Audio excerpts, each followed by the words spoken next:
Is a giant comet hurtling towards the Earth? I don't know about you, but sometimes as much as I love reading a book of the Bible or getting into a commentary or a discussion of a major doctrine, I find sometimes it is better to learn it just through Christian fiction. And I'm so pleased to have Lee Brainard here. Lee Brainard wrote the Planet Shaken series. He's become one of my favorite authors of Christian fiction. If you like, say, the Left Behind series by LaHaye and Jenkins, it kind of teaches you about a subject without you actually getting into a non-fiction type book. So, Lee, can you tell us a little about Planet Shaken? What's your theory behind it? Why did you feel like you want to write it? Why do you write so well? Tell me your secret. I'd love to know. And just tell us about it. Okay, well, I had a vision for writing Christian fiction for a number of years, but I was always a little gun shy, like Brother David Reagan, about Christian fiction. Because a lot of the Christian fiction, I can't say there's no place for it, but it doesn't really do anything for me. Okay. But I came to this place where I realized I've got some very technical information and some deep theological information, eschatology information that I wanted to convey to people. And I thought it might come across better in a fiction setting than it would in a non-fiction setting. Some of it's a little controversial. And so the subjects that I bring out in this book, I have electric universe cosmology, which I regard as cutting-edge cosmology. It challenges the Einsteinian, Newtonian, gravity-only universe, the relativity universe. I bring out eschatology from a pre-tribulational dispensational perspective. I bring out ancient history. A lot of people don't understand that we don't have just one catastrophe in ancient history. There was actually 5 catastrophes after the flood.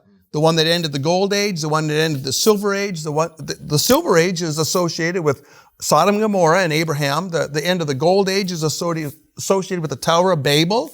The end of the Bronze Age is associated with the Exodus. In the Bible, all we see is that how it affects the people of God in the line of redemption.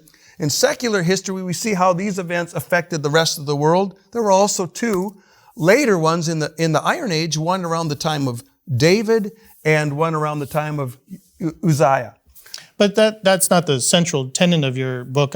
Your central tenet of the book is that what we read in the tribulation is that eventually the earth will be hit by a meteor or a comet called wormwood. And you're saying, okay, this is the situation. Wormwood is coming to this earth. Yes. And people are starting to realize it, especially governments. And governments are trying to silence the Christians from talking about it. And so it becomes kind of a pre-tribulation, but almost a semi-apocalyptic world where your characters have to survive as the governments continue to lock down and get more authoritarian. I mean, aren't we living in that? Aren't we living in that now?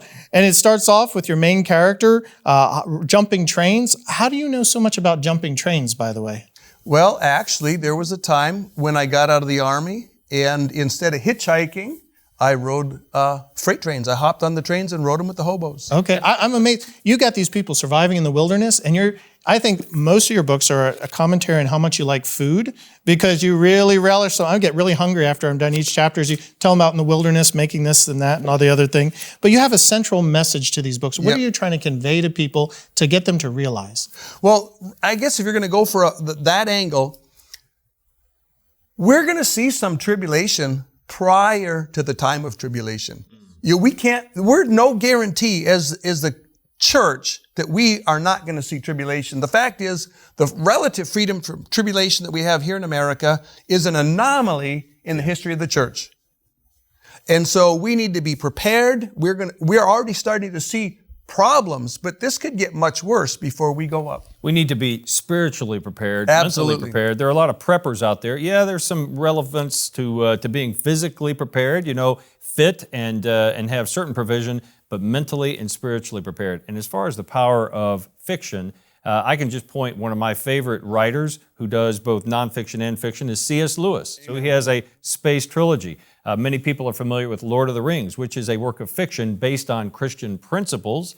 And there are many other fiction writers who convey the truth, even as revealed in Scripture, in fictional accounts. And Lee, you have a great gift, as Nathan said, for doing just that.